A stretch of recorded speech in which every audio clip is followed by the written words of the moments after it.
Saudara sekalian, hari ini kita memperingati martir-martir Lazaris dari kongregasi misi, yaitu Louis-Joseph François, Jean-Henri Gruyère, Jean-Charles Caron, Nicolas Colin, dan Pierre-René Rogue.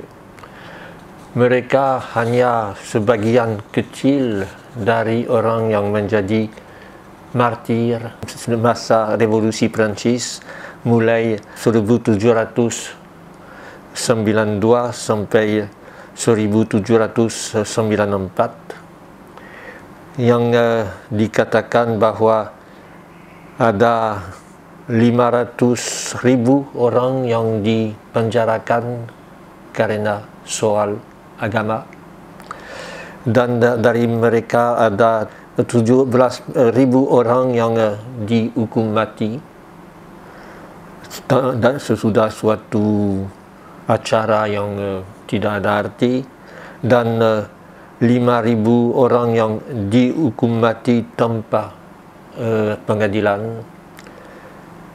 Bisa dikatakan bahwa dari semua orang itu, yaitu dikirakan 4.500 orang yang kebanyakan orang awam.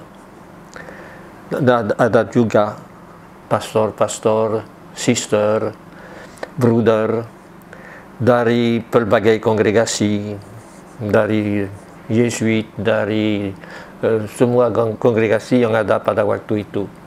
Dan dari Lazaris ada memang sejumlah besar juga yang mati atau keluar. Dikatakan bahwa sebelum revolusi Prancis ada di Prancis 1040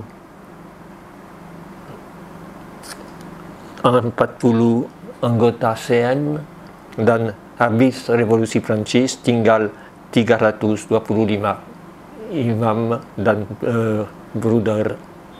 Pada tahun 1804 tinggal 313 imam di Prancis, dan dari situ ada beberapa yang pulang dari waktu mereka lari pulang ke Prancis.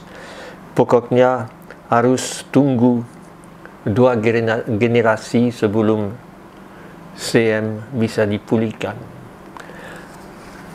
Apa yang menjadi sebab penganiayaan itu?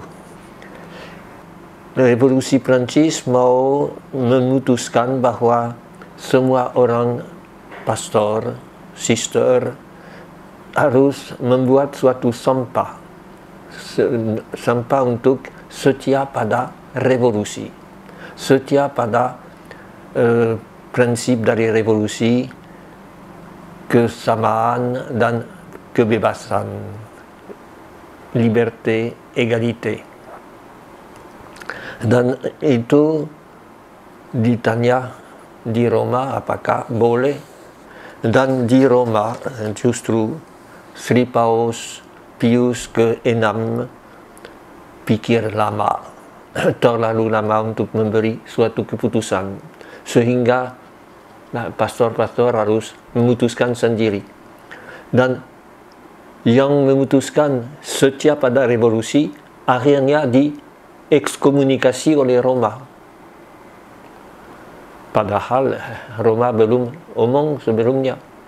Dan yang tidak mau mengambil sumpah itu mula-mula ditolerir, tetapi sudah itu karena datangnya tentara Jerman yang mau mengancam Prancis dan membubarkan revolusi, umat di Paris menjadi sangat marah, karena tentunya Raja Ludovic ke-6 sudah coba lari untuk pergi bersama dengan tentara Jerman untuk menghapuskan revolusi.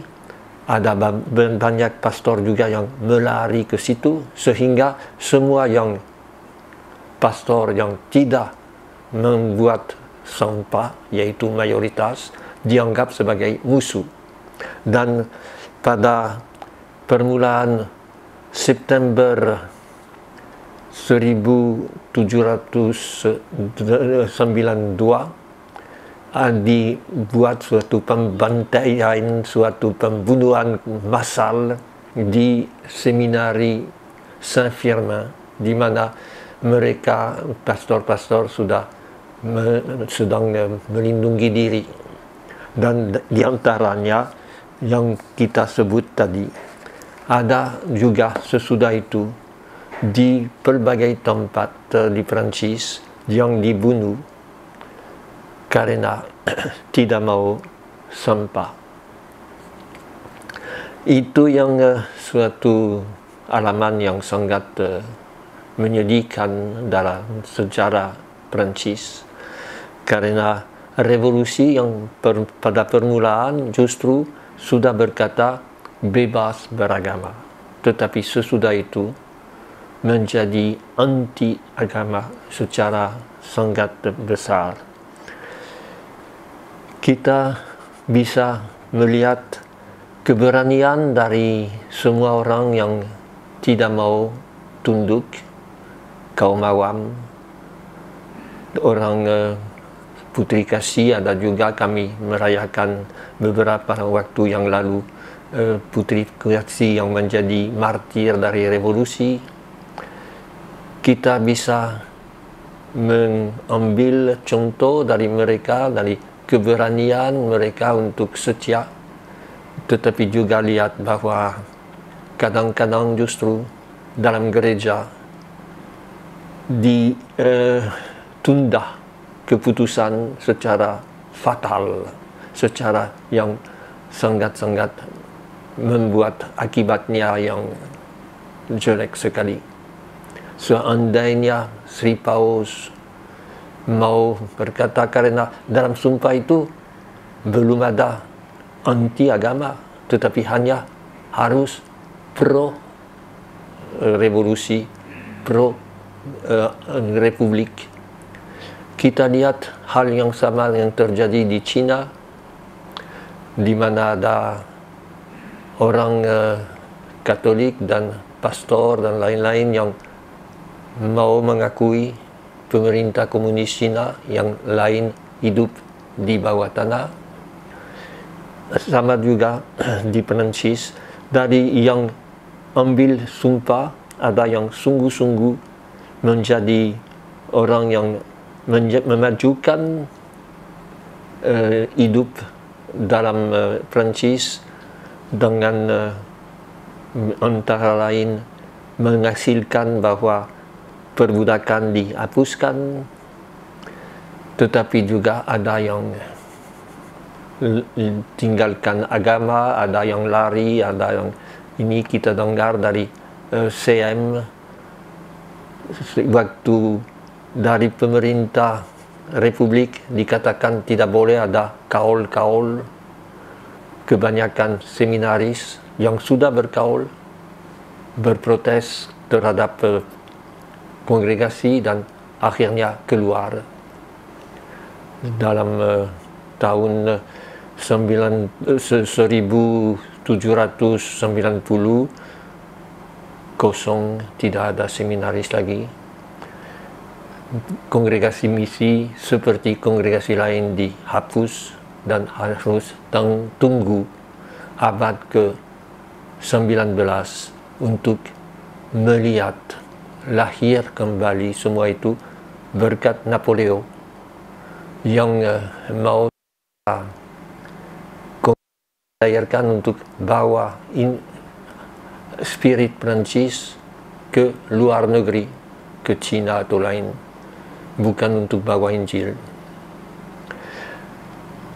Ini yang perlu kita renungkan sambil melihat kesucian, kekudusan dan berani dari martir itu, melihat juga konteks politik yang sangat membuat kita tanya bagaimana gereja bisa lebih aktif untuk mengerti masa baru.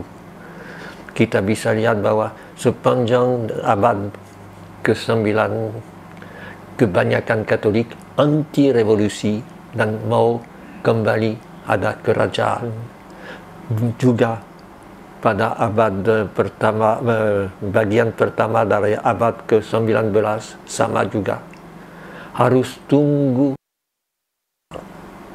supaya sungguh-sungguh orang Katolik didorong oleh Roma menjadi terbuka untuk dunia baru. Tunggu Vatikan kedua. Saya ngomong semua itu sekali lagi bukan untuk melemahkan penghargaan saya terhadap martir-martir itu, tetapi untuk memberi kepada kita suatu pandangan yang lebih luas, bukan hanya kasihan martir, tetapi lihat kasihan gereja yang sangat untuk mengerti masa yang berpandang, yang maju atas, sebenarnya kalau mau lihat atas dasar prinsip-prinsip dari Yesus yang mau supaya juga dibebaskan, diberi kemerdekaan, tetapi justru sebaliknya yang terjadi. Kita mau menjadi orang yang lebih terbuka dan mohon supaya martir-martir itu mendoakan kita supaya tidak jatuh dalam kekeliruan yang sama. Mari kita mohon bantuan dari Roh Kudus untuk gereja kita masa kini.